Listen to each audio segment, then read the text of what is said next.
하나님 말씀은 시편 137편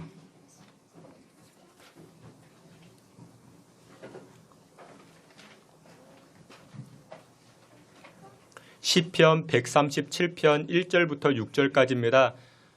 우리 말씀 앞에도 말씀이 있으니 우리 다 같이 한번 보도록 하겠습니다. 시편 137편 1절부터 6절까지입니다. 우리 말씀 다 함께 봅니다.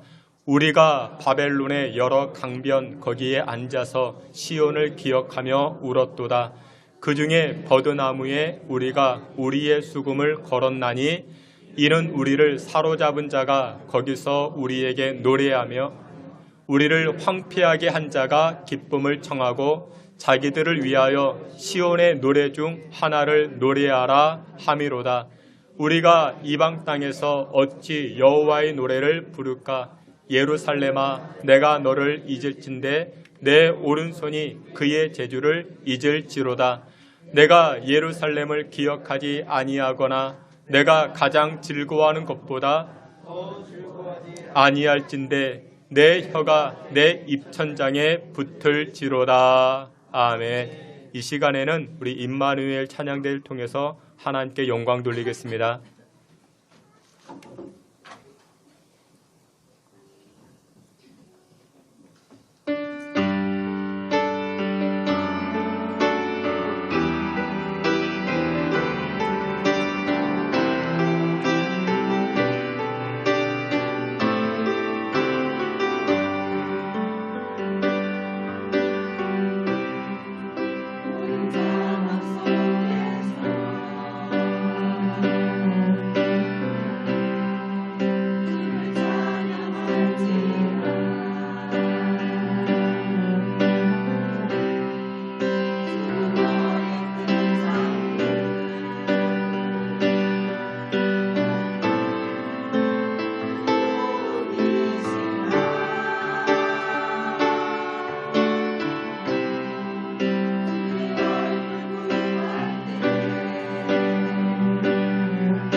아멘. 우리 오늘 설교는 아까도 말씀을 드린 것처럼 우리 베트남 선교사님 유동호 선교사님께서 오셔서 이렇게 이제 말씀을 증거해 주시는데, 우리 베트남 선교사님 모실 때 우리 환영하는 마음으로, 그러니까 찬양이 아니고 환영하는 마음을 가지고 박수로 우리 환영하도록 하겠습니다.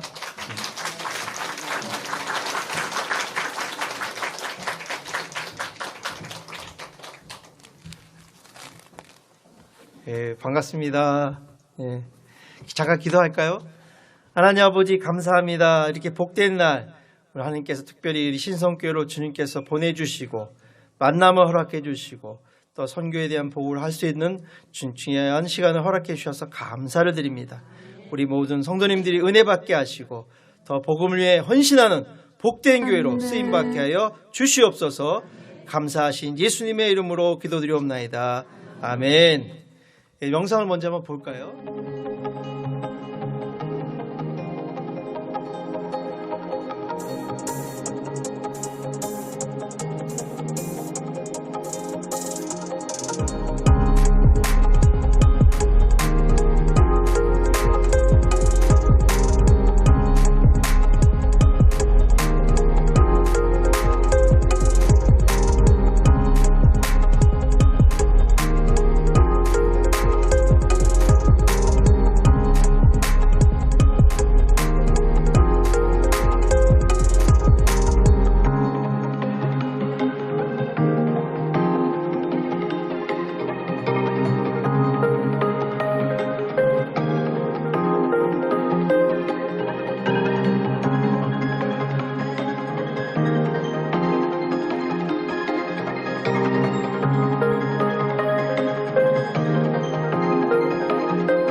아니 이제 영상.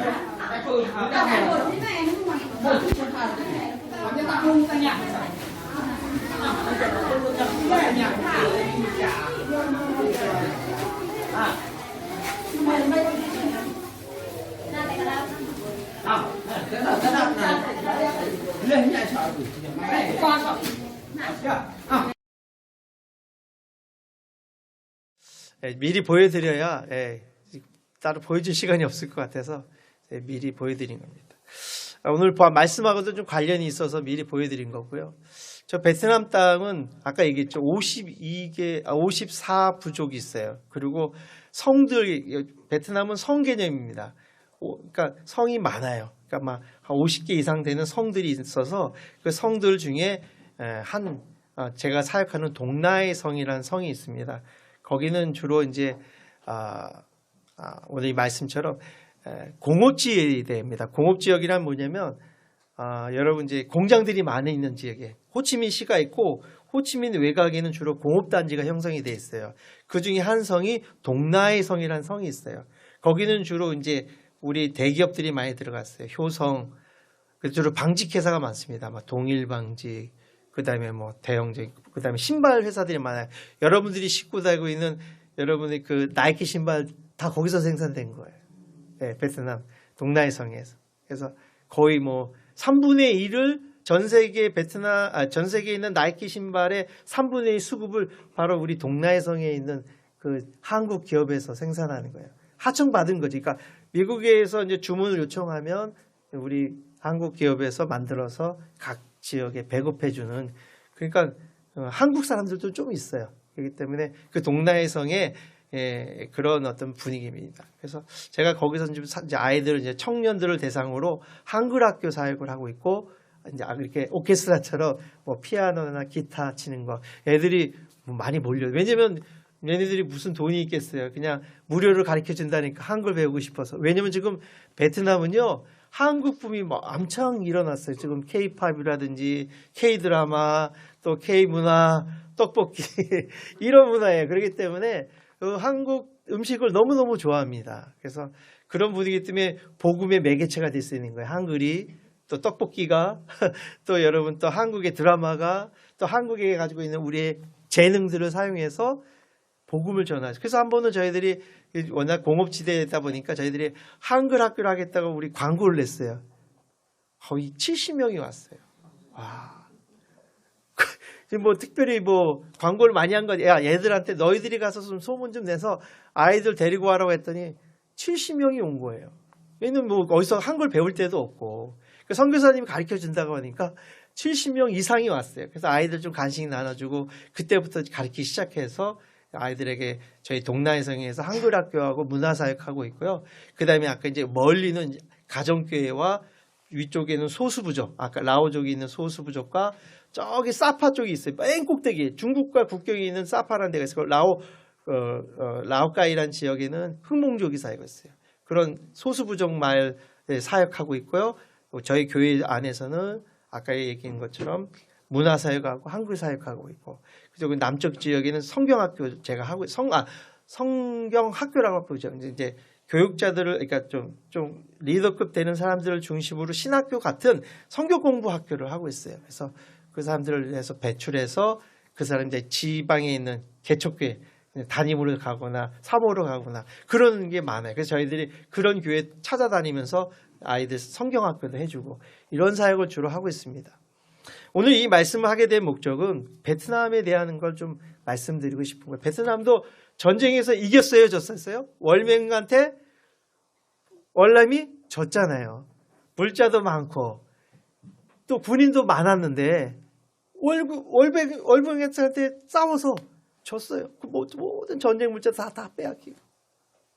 그 나라를 잃은 슬픔 때문에 결국 리더자들, 지도자들, 개신교의 목회자들, 또 믿는 사람들 다 보드피블에서 다 도망갔어요. 좀 지식 있는들은. 왜 다 죽이니까. 그 나머지는 이제 알지만 좀 정부와 관련된 뭐 공무원이라든지 경찰이라든지 이런 데 있었던 사람들은 다 숙청시켰다고요. 그럼 살아남으려면 뭐 어떻게 해야 돼요? 다 도망가죠. 저 미국으로, 캐나다로, 저 뉴질랜드로, 전 세계로.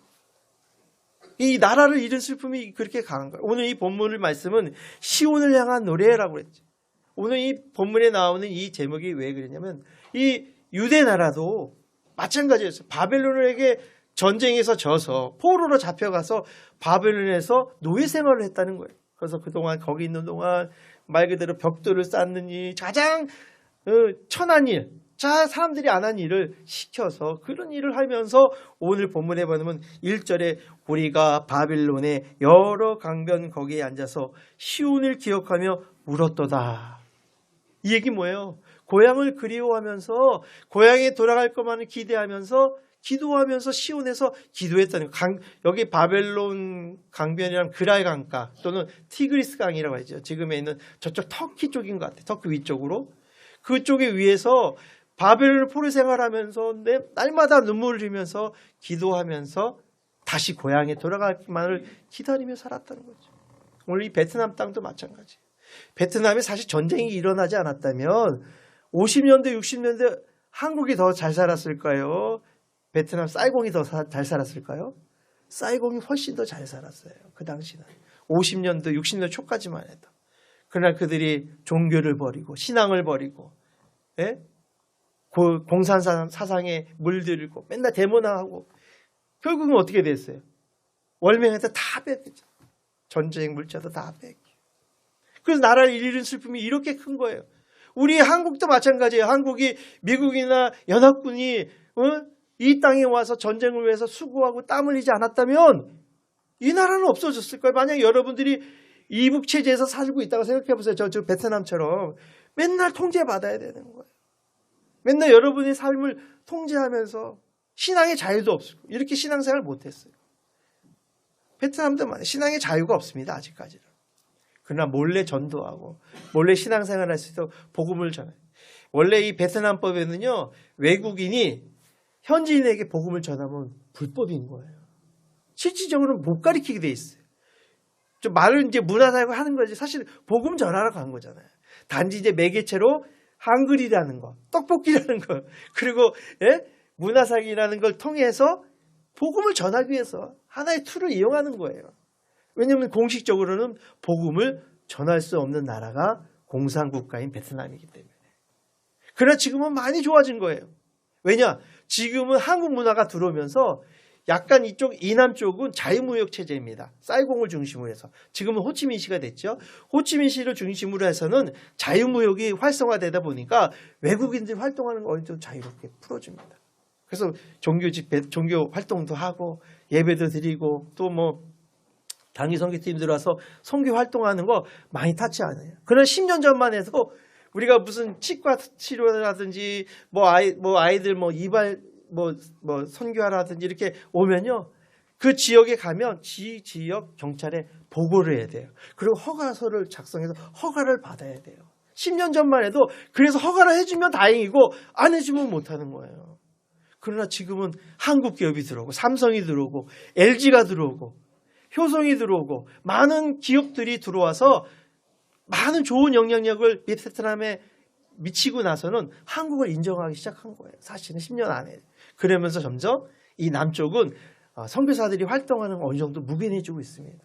감사할 일이죠. 그러나 이게 10년, 20년 뒤에는 저 중국처럼 언제든지 등 따서 배부르면 막을 수 있는 거예요. 20년 뒤에는 너 이거 언제 우리가 인정했냐? 왜 종교법에 너희들이 활동할 수 없어? 라고 닫는 순간, 중국처럼 닫는 순간은 복음은 닫히는 거예요. 중국이 저렇게 닫혔잖아요. 지금은 선교사 다 추방당했어요. 거의 다. 활동 제대로 못합니다. 그러는 중국 막 교회들 불태우고 신자들 잡아가고 지금 그러고 있습니다. 그러나 지금은 베트남은 한국 기업들이 또 박항서가 많은 좋은 영향력을 끼친 거예요. 그렇기 때문에 우리가 선교 활동을 자유롭게 할 수 있는 것입니다. 그래서 지금은 그 공산화된 그 베트남 땅에 그 효과 때문에 우리가 선교할 수 있는 거예요. 아까 한글도 가르치고 또 문화사역도 하고 또 소수부족들에게도 복음을 전하고 또 저 밑에 속장에 있는 우리 한글학교 하는 자매가 저기 남편을 신학교 갔다 졸업하면 결혼해서 밑에서 개척교회 가고 지금 조그만 가정교회. 그래서 저희가 지난번에 작년에는 또 거기 내려가서 아이들 전도하러 한 20명, 30명 모인다고 하더라고요. 가서 전도하러 갔더니 당에서 내렸더니 한국 사람 보고 싶어서 떡볶이 먹고 싶어가지고 100명이 온 거예요. 100명이. 그래서 선물을 한 70개 가져갔는데 모자라가지고. 근데 그때는 이제 경찰이 지역이 소문이 나니까 속장 지역에 있는 소문이 났더니 그 지역에 경찰이 온 거예요. 야, 우리가 보고 안 하고 이렇게 우리가 예배드리고 여론성학교도 되냐고 현지 사모한테 얘기했더니 괜찮다는 거예요. 근데 마침 진짜 우리가 행사하는데 경찰이 들어온 거예요. 2-3명이. 그 위원장들하고 그러더니. 그러더니 구경을 하더라고요. 그리고 우리 물건들 보더니 불온서적 없나 확인하고 다 그냥 허락해 주더라고요. 구경하고 우리가 또 그분들 오셨는데 그냥 갈 수 없잖아요. 그래서 선물 하나씩 전달해주고 가니까 너무 좋아요. 가는 거예요. 그렇게 바뀌었어요 지금이요. 지금 베트남 선교가 문이 열려 있어요 지금. 어느 정도. 지금 이 때를 놓치고 10년, 20년 뒤에는 복음 전하는 걸 게으리하면 중국 꼴나는 거예요. 중국처럼 문 닫고 교회 불태버리고 다 추방시키고 선교사. 그런 분위기 될 수 있는, 언제든지 그렇게 될 수 있는 거예요. 이 베트남도요, 좋을 때, 사이 좋을 때는 좋아요. 잘해줘요. 그리고 딱 등 돌리는 순간, 박항서를 그냥 매몰차게 내보내는 거예요. 이 동남아시아에게 그래요. 친분이 있고, 좋은 관계할 때는 좋아요. 그러나 그 관계가 깨지는 순간은 완전히 남남이 되고, 정도 없고, 그냥 매몰차게 보내버려요. 그런 문화예요. 그렇기 때문에 지금이 기회인 거예요. 오늘 이 시온에서 이 유대인들이 바벨을 향해서 또 예루살렘을 향하여 눈물을 흘리며 기도했던 것처럼 지금이 기도할 때인 거예요. 제가 아는 한 장로님이 있습니다. 이 장로님은 베트남 전쟁 당시에 참전 용사예요. 이분은 또 마침 미국 시민권을 가지고 있어서 그때 전쟁 아마 그 특전사 쪽에 어떤 일을 하러 나오신 거예요. 그리고는 전쟁의 그 참혹한 현실을 다 보고, 그리고 이제는 고군이긴 미국이 시민권이 있으니까 미국에 가 있는 동안 50대 대가 되고 이제 60이 되니까 늘 그게 죄책감이 있던 거예요. 베트남에 대한 그 복음을 전하지 못한 거에 대한 안타까움이 있어서 그분이 50 말 때 한 60 다 돼서 베트남에 들어온 거예요. 60대 들어와서 저희가 아는 선교단체 안에서 선교를 위해서 중보기도 하고 이 장로님이 도와주면서 얼마나 영적으로 많이 기도해 주는지 그분이 많이 힘이 됐어요. 그리고 그분이 몇 년 있었냐면 80세까지 이 20년을 이 전쟁 그 당시에 그 아픔 때문에 그 빚진 것 때문에 우리 사실 빚졌잖아요. 베트남에. 우리가 그 당시 아니었으면 베트남에서 전쟁 물자 가져오지 못했다면 우리 중공업 이렇게 발전하지 못했어요. 베트남에 있는 모든 전쟁 물자 가져와서 그거로 자동차 만들고 탱크 만들고 해서 우리가 이만큼 잘 살게 된 거예요. 우리 전쟁 때문에 일본이 잘 살았던 것처럼 우리가 베트남 전쟁 때문에 한국이 잘 살게 된 거예요. 그때부터 중공업이 발전하고. 그럼 우리 늘 빚진 마음으로, 그 장로님 그것을 빚진 마음으로 와서 20년을 선교를 위해서 베트남 선교를 위해서 헌신하다 가셨어요. 정말 눈물을 시온을 향하여 기도했던 것처럼 오직 복음을 위해서. 그분은 특별하게 뭐 직장도 아니에요. 직장 없이 오직 복음 때문에 와서 선교하러 오신 거예요. 20년을. 그리고는 이제 코로나 터지기 전에 이제 몸이 안 좋아지시고 80이 넘으시니까, 그리고 아까 전립선 뭐 이런 것도 생기고 몸에 이제 많이 기억도 상실되고 약간 기억력 감퇴도 있었어요. 그래가지고 어쩔 수 없이 이제 아내는 미국에 계시니까, 미국에서 장사하시니까 그분이 사모님이 데려와서 모시고 장로님 모시고 갔어요. 80 넘으셔서 20년을 그렇게 시온을 향해서. 그래서 그런 바람에 우리 이렇게 사역이 많이 확장됐어요. 그런 분이 장로님들이 헌신해 주지 않았다면 제가 하는 사역이 그렇게 많이 이렇게 부흥하지 않았을 거예요. 그렇게 하니까 한글학교도 부흥하고 문화사역도 발전하고 소수부서 사역도 늘어나고 또 저 밑에는 가정교회까지 우리가 선교를 할 수 있었던 것은 그런 돕는 사람들이, 그런 장로님들이 계시기 때문에, 오늘 시온을 향하여 눈물을 흘렸던 이런 분들이 계셨기 때문에 가능했다는 거죠. 오늘 우리 신성교회도 마찬가지. 신성교회가 이곳에 있다는 이유가 있는 거예요. 목적이 있어요. 벌써 60년대부터 세워진 교회더라고요. 60년도에서 벌써 80년 다 됐잖아요. 80년 동안 하나님 이 교회를 세웠을 때는 하나님 뜻이 있어서 이곳에 하나님의 뜻을 이루기 위해서, 시온을 향하여 눈물을 흘리는 교회로 쓰임 받기 위해서 하나님 이곳에 이 교회를 세워주신 줄 믿습니다. 그래서 내가 볼 때는 더 부흥하니까, 우리 아까 장로님 기도하시던 막 은혜로운 기도 너무 감사해요. 점점 발전하고 있다는 거예요. 난 그렇게 될 거라고 믿습니다. 그리고 우리 아까 성가대원들도 내가 은혜 받았던 건 저 찬양 때문에 제가 선교지 가게 됐거든요. 내가 확정되고 내가 확정을 못했거든요. 하나님 난 확정시켜달라고 맨날 기도했어요. 근데 마음에 딱 오더라. 저 노래를 어느 순간 부르는데 너는 확정됐다. 가라. 너 확정됐어. 가. 그런 마음의 사인을 받고 제가 베트남 갈 수 있었던 거예요. 선교지를 아무나 못 갑니다. 가면은 아이들 키워야죠. 또 아내와 같이 가서 하는 거 쉽지 않아요. 아까도 담임 목사님하고도 얘기했는데 쉬운 게 아니에요. 가서 자식 키우는 거, 그것도 안에 또 우울증 생겨가지고 그리고 딸은 우리 갔던 초등학교 다니는데 갔더니 바로 또 사춘기 또 보내고. 사실 사역보다 더 힘든 게 가족 케어하는 게 더 힘들었어요. 사실. 그거 여러분 아실 거예요. 우리 목사님은 이해하실 거라고 봐요. 그만큼 쉬운 거 아니에요.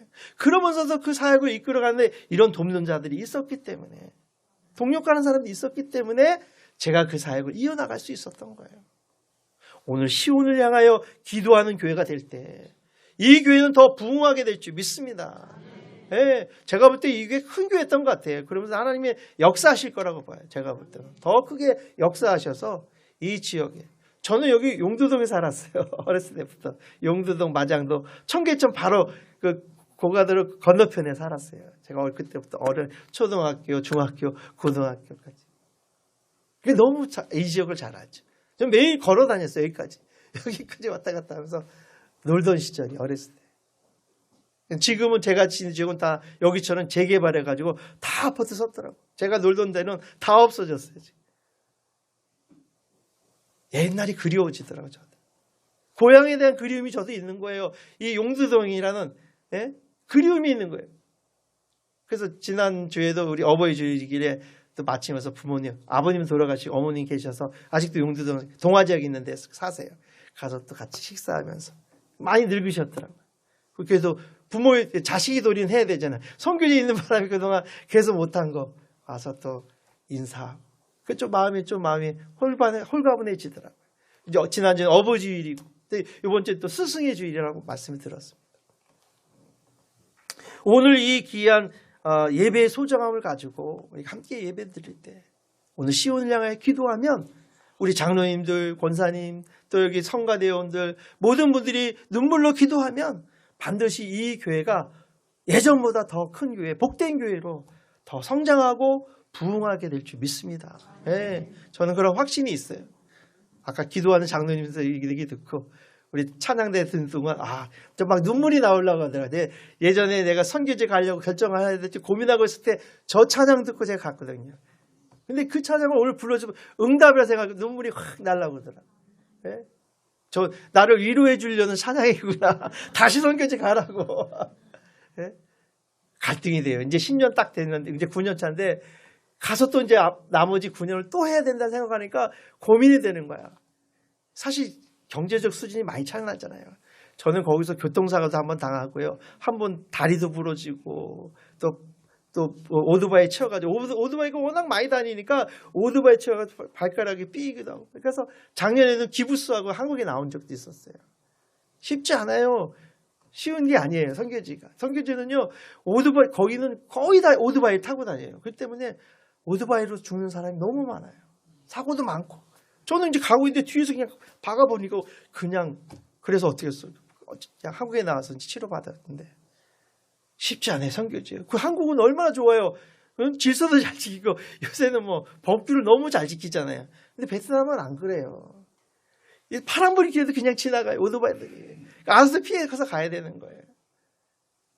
그리고 공기는 얼마나 안 좋은지 몰라요. 여긴 지금 공기 엄청 좋아진 거예요.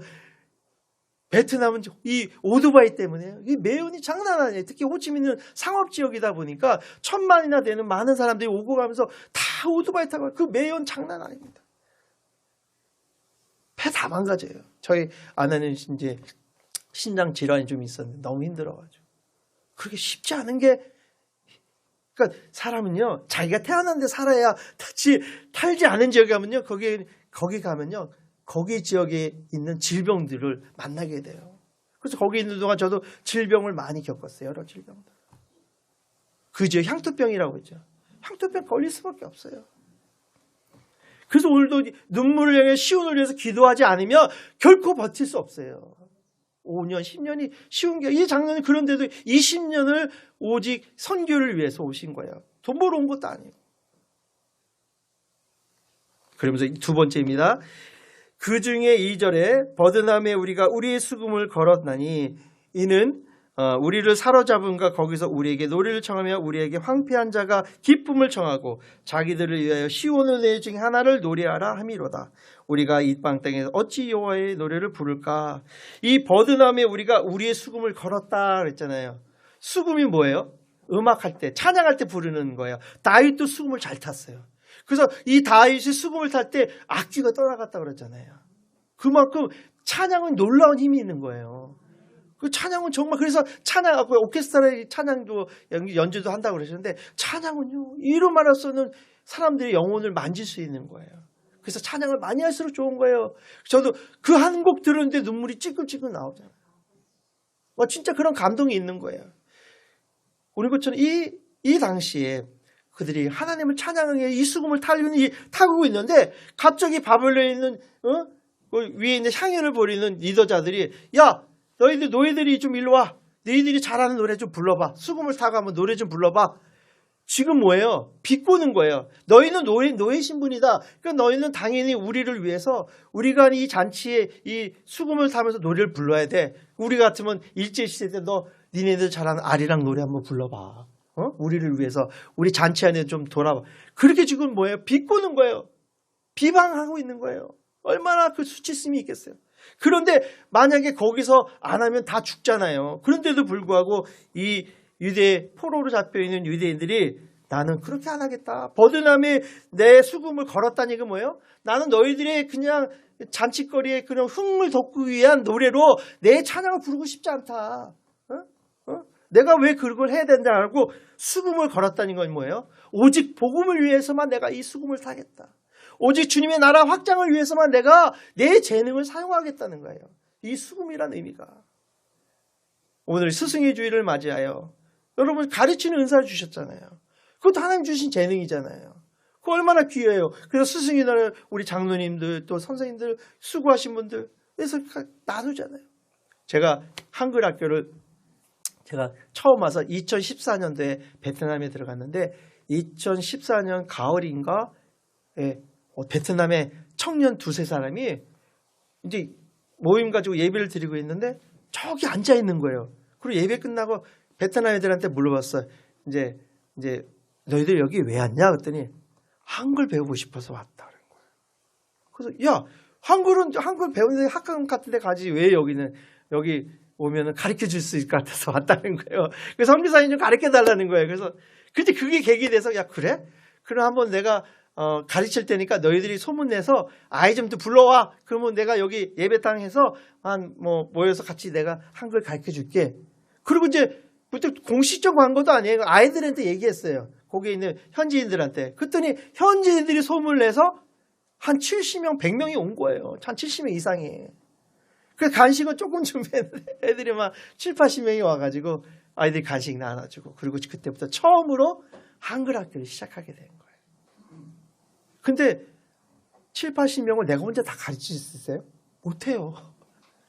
근데 마침 이제 아까 제 동일방직에서 이분은 이제 60 정년 은퇴하고 이 베트남에 오셨는데 이제 계약직으로 오신 거예요. 근데 계약직은 1년마다 갱신을 해야 되거든요. 근데 1년 만인데 마침 이분은 이제 기숙사 생활하니까 저희 교회에서 그렇게 멀지 않아요. 오늘 이분이 오셨더라고요. 그런데 저희 예배 드리는데 와서 목사님 저도 같이 예배 드리고 싶다고 가서 예배 드리는 거예요. 그리고 예배 드리고 있는데 마치 우리가 그때 이제 한글학교 막 시작할 때였거든요. 근데 장로님 혹시 한글 가르쳐 본 적 있냐고 했더니 자기가 중국에 있을 때 중국에서도 이제 그 또 직물 쪽에서 일을 하셨나 봐요. 한글을 가르친 경험이 있다는 거예요. 장로님이. 아이고 장로님 잘 됐습니다. 저희들이 이렇게 했는데 반을 나눠야 되는데 요 중국반에 좀 많이 사람이 필요했다고. 근데 장로님 좀 해줄 수 있습니까? 했더니 흔쾌히 제가 하겠습니다. 하겠다는 거예요. 그래서 이 장로님이 그래서 중국반을 맡아서 한글을 10대 명을 놓고 가르치기 시작한 거예요. 얼마나 열심히 하는지 몰라요. 그 열심히 막 하는 동안 이제 1년이 다 됐어요. 그래서 장로님이 선교사님, 목사님, 제가 이제 계약직이라서 계약이 다 끝나서 이제 한국에 돌아가야 될 것 같습니다. 죄송합니다. 기도만 해주세요. 그러는 거예요. 그래서 갑자기 그 얘기 들으니까 순간 걱정이 되는 거예요. 이 장로님 가면은 그거 해줄 만한 한글 가르칠 사람이 없어가지고 기도했죠. 하나님, 저 장로님 가면 저 가르칠 선생님이 없습니다. 선생님 보내주세요. 그러니까 이 장로님 오더니 1년 더 계약을 연장하기로 했다는 거예요. 할렐루야. 그래서 감사합니다. 그러면 또 1년만 수고해 주세요. 또 1년 또 열심히 했어요. 그러고는 1년 다 되는 이제 정말 가야 됩니다. 이제 선교사님 이제 빠이빠이입니다. 저 이제 가야 됩니다. 이제 더 이상 이제 계약직이기 때문에 오래 못 해줍니다. 사장이 가라면 가야 됩니다. 그리고 그냥 기도만 해주세요. 그래 또 기도했죠. 하나님 가면 안 됩니다. 지금 일은 많이 벌려놨는데 한글학교 가르친 선생님이 없으면 이거 문 닫아야 됩니다. 그 기도했죠. 어떻게 됐을까요? 그 장로님 갔을까요? 한국 갔을까요? 베트남에서 계속 계셨을까요? 할렐루야. 그 지금 7년째 있어요. 계약직은요 1년이면 잘하는 거예요. 하나님이 그 직장을 축복하시고 그 장로님을 축복하시니까요. 자기의 재능을, 자기의 은사를, 자기의 수금을 오직 복음을 위해 사용하니까 하나님이 1년짜리 인생을 7년 이상을 하나님 축복하시는 거예요.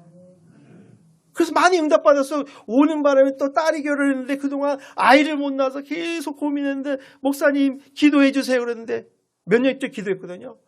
올해 초에 목사님 우리 딸이 임신했다고 합니다. 감사합니다. 기도해 주셔서.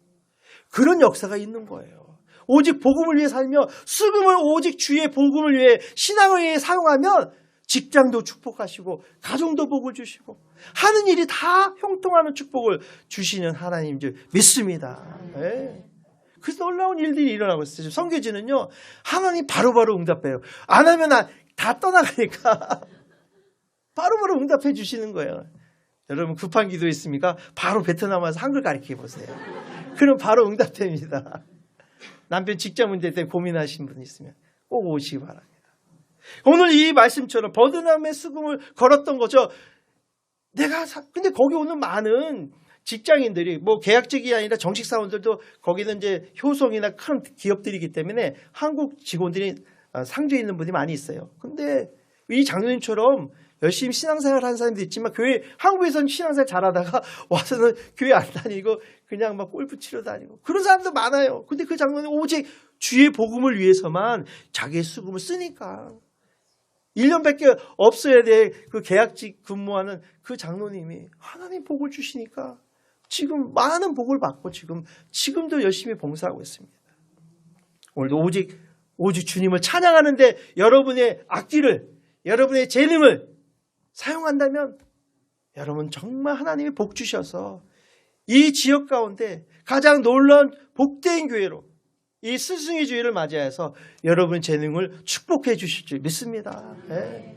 저는 제 자랑할 게 아니라 저도 그래서 복을 받았어요.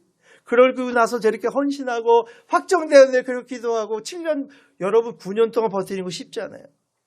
그러니까 우리 딸도 작년에 또 하나님이 여기 현지에 있는 학교 다니다가 요번에 작년에 또 좋은 대학교로 또 하나님 또 인도하셔서 저 학교 다니고 있어요.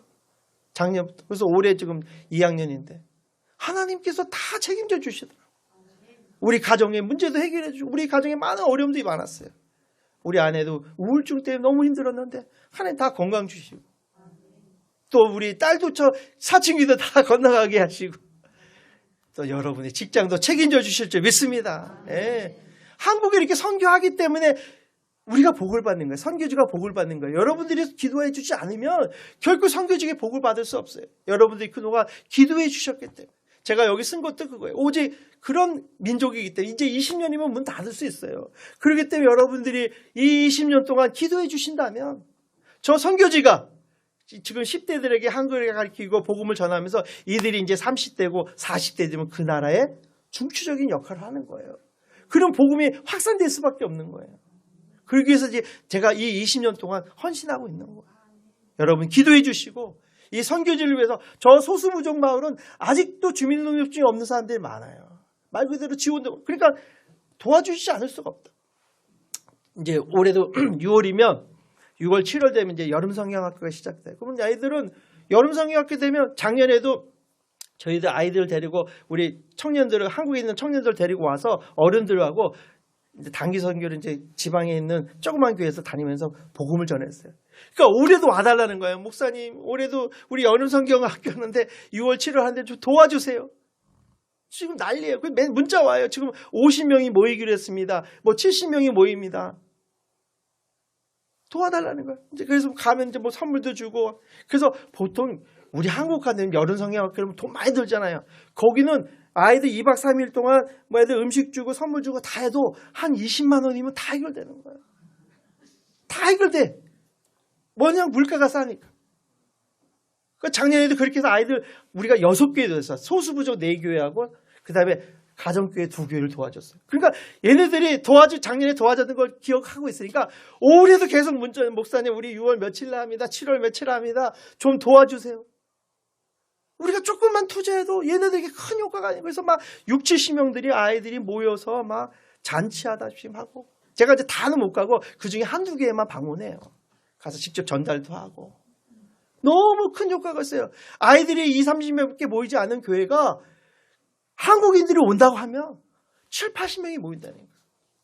한국 떡볶이 먹고 싶어가지고 그리고 한국의 그 드라마나 이런 음악 같은 거 듣고 싶어가지고 그런 분위기에 지금 복음의 황금어장이 지금 베트남 땅, 동남아시아 전체가 다 그래. 특히 이 베트남이 지금 황금어장이에요. 조금만 투자하고 헌신만 해도 여러분이 기도만 해주셔도 많은 복음의 열매가 몰려들고 있는 지금 나라예요. 이 기회를 놓치지 마시고 여러분 기도해 주시고 같이 헌신해 주신다면 오늘 저 시온을 향하여 노래했던 것처럼 반드시 유대 나라처럼 다시 다 국가가 회복되어지고 모든 것들이 다 고향으로 돌아갈 수 있었던 것처럼 오늘 우리 귀한 교회가 신성교회가 이 지역에 가장 회복되는 교회로 축복의 교회로 쓰임받게 될 줄 믿습니다. 이런 믿음을 가지고 승리하시고 또 함께 기도해 주시는 우리 성도님 되시기를 주님의 이름으로 축원드립니다. 아멘. 기도하겠습니다. 하나님 아버지 감사합니다.